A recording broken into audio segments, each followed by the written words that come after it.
Good afternoon. I'll be sharing with you my I Believe essay, Spare the Rod, Spoil the Child. Growing up in the South, spankings was a part of our culture.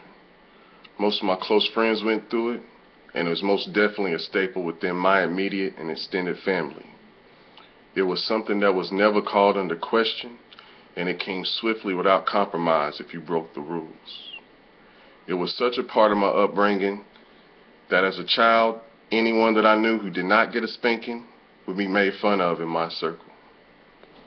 My parents were firm believers in the Word of God, and like my mother would always say, if it's in the Word, then that's what I will obey. The Bible states in Proverbs 13 chapter 24th verse, reading from the King James Version, "He that spareth his rod hateth his son, but he that loveth him chasteneth him betimes." Modern day translation of the same quote reads, "The one who will not use a rod hates his son, but the one who loves him disciplines him diligently." My faith and the impact that it had on my upbringing are what influenced my belief.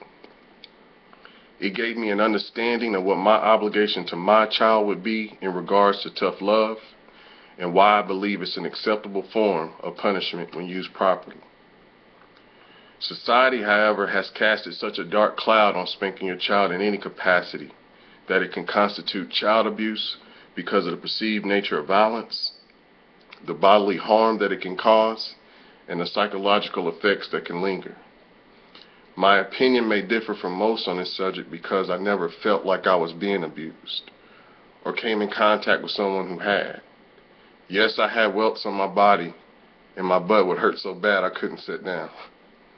But my parents would always make me explain to them why I was getting a spanking. This was a moment of clarity for me and justification for them, since spanking your child can be a difficult situation.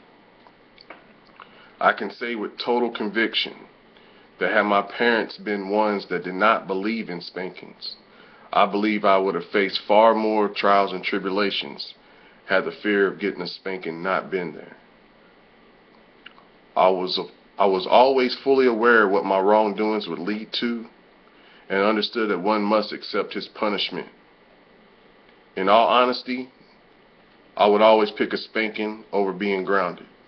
Why prolong the punishment for a month or two when I could have it over in a moment, cry a little bit, lick my wounds, and go on about my day?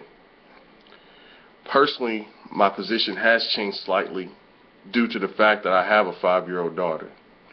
It makes it a little more difficult because she is a girl, and I worry about how she will feel towards me and the effects it could possibly have on her.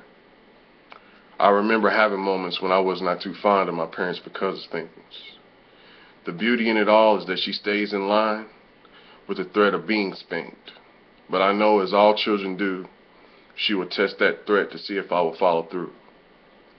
Although as a child my rod was whatever was in sight when it came to my parents and grandparents. I can remember receiving whoopings with a ruler, extension cord, race tracks, fly swats, tree switch, you name it.